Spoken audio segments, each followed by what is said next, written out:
এজন্য বিশ্বনবী বললেন আল কবর রাউদাতুম মিন রিয়াদিল জান্নাহ আও হুফরাতুম মিন হুফারিন নার। কবর হলো কারো জন্য জান্নাতের বাগান, কারো জন্য জাহান্নামের গর্ত। আমরা বলি আল্লাহ আমাদের কবরটারে জান্নাতের বাগান বানাও, আরো জোরে পড়েন আমিন। আবার বিশ্বনবী বললেন ইন্নাল কবরা আউয়াল মানজিল মিন মানাজিলিল আখিরাহ। কবর হলো আখিরাতের মঞ্জিলগুলোর প্রথম মঞ্জিল। আখিরাতে একটার পরে একটা অনেকগুলো স্টেশন আপনাকে পার হতে হবে। প্রথম স্টেশনটার নাম হলো কবর। প্রথম স্টেশনের নাম কি? এই কবর নামক স্টেশনে যদি আপনি মাফ পেয়ে যান, সামনের সব স্টেশনগুলোতে মাফের ব্যবস্থা করবে কে? আল্লাহ। আর কবর নামক স্টেশনে যদি ধরা খেয়ে যান, আপনার মায়ের আছে না নাই? লাশটাকে যখন রাখা হয়, লাশটা চিনে কে আমারে রাখলো, কে আমাকে ধৌত করলো, কে আমারে কাফন পড়ালো। এজন্য কবরের আযাব থেকে বিশ্বনবী পানাহ চেয়েছেন। বিশ্বনবী বলেছেন আল্লাহুম্মা ইন্না নাউযু বিকা মিন আযাবিল কবর। ও আল্লাহ, কবরের আযাব থেকে তুমি আমাদেরকে বাঁচাও। পড়েন আমিন। কবরে মুমিনদেরকে 4টা প্রশ্ন করা হবে, কাফিরদেরকে 3টা প্রশ্ন। চিৎকার করে বলেন মুমিনের প্রশ্ন কয়টা? আর জোরে বলেন। প্রথম প্রশ্ন মার রব্বুক, তোর রবের নাম কি? আমরা কি বলবো? আল্লাহ আমারে রব, এই রবি আমার সব, দমে দমে তনু মনে তারি অনুভব। আল্লাহ আমারে রব, এই রবি আমার সব। পড়েন আমিন। দ্বিতীয় প্রশ্ন আমার দিন, উত্তর দিনের নাম কি, ধর্মের নাম কি? তৃতীয় প্রশ্ন মান হাযার রাজুল, এই লোকটাকে কে? আমরা বলবো মুহাম্মদ সাল্লাল্লাহু। 3টা প্রশ্নের উত্তর যখন আপনি কবরে করে দিতে পারবেন, অতিরিক্ত একটা প্রশ্ন ওয়ামা ইলমুক, এই যে 3টা প্রশ্নের উত্তর পাল্লা, কেমন করে উত্তর জানলা? কোত্থেকে শিখেছো? নকল করে আনছো কাফনের কাপড়ে? পরীক্ষার হলে নকল আছে না নাই? হাতে নকল আছে না? পায়ে নকল, মোজার ভিতরে নকল আছে না নাই? মোবাইলে নকল আছে না নাই? নকল থেকে আল্লাহ তুমি বাঁচাও। আরো আস্তে কোন আমিন। কিভাবে জানলা? কেমন করে 3টা প্রশ্নের উত্তর শিখলা? What is the source of your knowledge? তথ্যসূত্র কি? আপনাকে বলতে হবে আমি যেই কিতাবটা থেকে শিখেছি কিতাবটার নাম কি? চিল্লায় বলেন কি নাম? আসে আর চলে যায়। প্রতিদিন মাইকে অ্যানাউন্স শুনি অমুক এলাকার অমুক লোক নাই। দাদা গেল, বাবা গেল, বড় ভাই গেল, আত্মীয় স্বজন গেল, আমাকেও যেতে হবে, এই চিন্তা মাথায় নাই। চিল্লায় এখন ঠিক কিনা? এজন্য লাইফটা হলো one time, one chance. Second কোনো চান্স আপনাকে দেয়া হবে নাকি?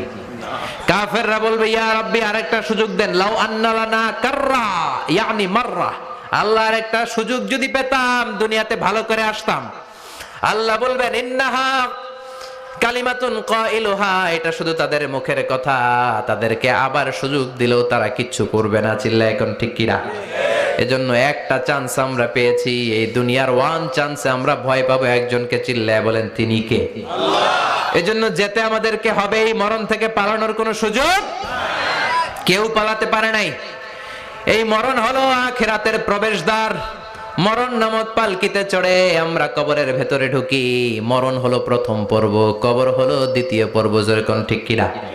এজন্য বিশ্বনবী বললেন আল কবর রাউদাতুম মিন রিয়াদিল জান্নাহ আও হুফরাতুম মিন হুফারিন নার। কবর হলো কারো জন্য জান্নাতের বাগান, কারো জন্য জাহান্নামের গর্ত।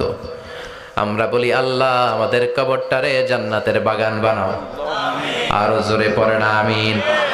আবার বিশ্বনবী বললেন ইন্নাল কবরা আউয়াল মানজিল মিন মানাজিলিল আখিরাহ। কবর হলো আখিরাতের মঞ্জিলগুলোর প্রথম মঞ্জিল।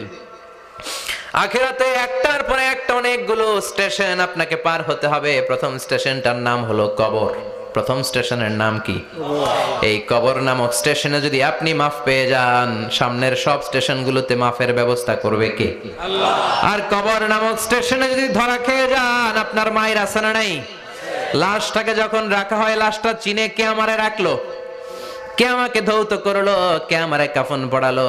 এজন্য বিষ্ণুই বলেছেন মুমূর্ষের সামনে বসে বসে পড়ো লা ইলাহা ইল্লাল্লাহু মুহাম্মাদুর রাসূলুল্লাহ লাকিনু মাউতাকুম লা ইলাহা ইল্লাল্লাহ। মুমূর্ষের সামনে দাঁড়িয়ে দাঁড়িয়ে পড়ো লা ইলাহা ইল্লাল্লাহ।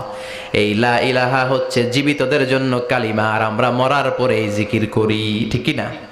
আমাদের দেশের অনেক জায়গায় লাশ নিয়ে কবরে যাওয়ার সময় লা ইলাহা পড়ে না। না, এটা আগের জিকির, মরার আগের জিকির। মরার আগে আপনাকে অ্যানাউন্সমেন্ট দিতে হবে আল্লাহ ছাড়া কোনো ইলাহ নাই, বিশ্বনবী হচ্ছেন শেষ নবী এবং রাসূল। চিল্লায় বলেন ঠিক কি না?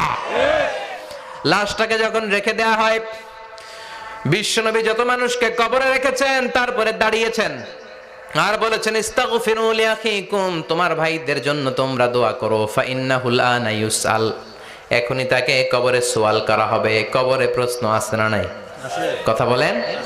বিশ্বনবী খাদিজাতুল কুবরা, ওনার প্রথম স্ত্রী খাদিজাতুল কুবরা তাহেরাকে কবরের মধ্যে রেখে দিয়ে কাঁদতে শুরু করলেন, চোখের পানি ছেড়ে অনেক দোয়া করলেন।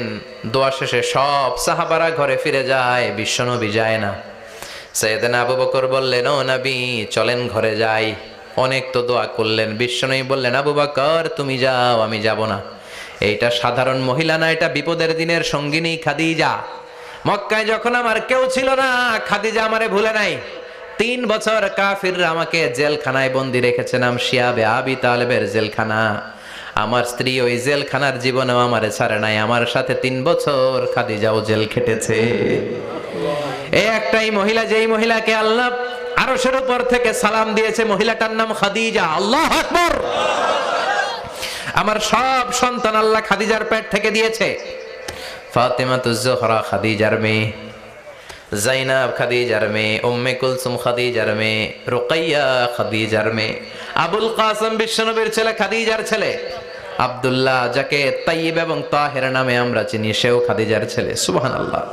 ও আবু বকর, আমার এই কলিজার টুকরা প্রিয়তমা খাদিজারে রেখে দিয়ে কেমনে বাসায় যায়? তুমি যাও, আমি দাঁড়িয়ে থাকবো। এখনই মুনকার নাকির এসে খাদিজারে প্রশ্ন করবে, আমি দেখবো খাদিজা উত্তর দিতে পারে কিনা। আর প্রশ্নের উত্তর যদি ভুল করে ফেলে, কবরের উপর থেকে আমি নিজে প্রশ্নের উত্তর দিয়ে দেব। সাইয়েদনা জিবরাইল বললেন, নবী আপনারা দাঁড়িয়ে থাকার দরকার নাই, আবু বকরের সাথে ঘরে চলে যান। আল্লাহ জানিয়ে দিয়েছে, খাদিজার কবরের প্রশ্নে যদি কোনো সমস্যা হয়, আরশের উপর থেকে খাদিজার প্রশ্নের জবাব আল্লাহ নিজে দিয়ে দিবে। এজন্য কবরের আযাব থেকে বিশ্বনবী পানাহ চেয়েছেন। বিশ্বনবী বলেছেন, আল্লাহুম্মা ইন্না নাউযু বিকা মিন আযাবিল কবর। ও আল্লাহ, কবরের আযাব থেকে তুমি আমাদেরকে বাঁচাও। পড়েন আমিন। কবরে মুমিনদেরকে 4টা প্রশ্ন করা হবে, কাফিরদেরকে 3টা প্রশ্ন। চিৎকার করে বলেন, মুমিনের প্রশ্ন কয়টা?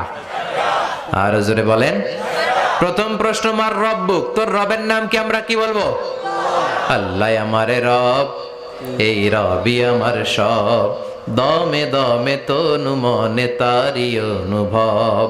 আল্লাহ আমারে রব, এই রবি আমার সব। পড়েন আমিন। দ্বিতীয় প্রশ্ন, আমার দিন, উত্তর দিনের নাম কি? ধর্মের নাম কি? তৃতীয় প্রশ্ন, আমান হাযার রাজুল, এই লোকটাকে কে? আমরা বলবো মুহাম্মদ সাল্লাল্লাহু।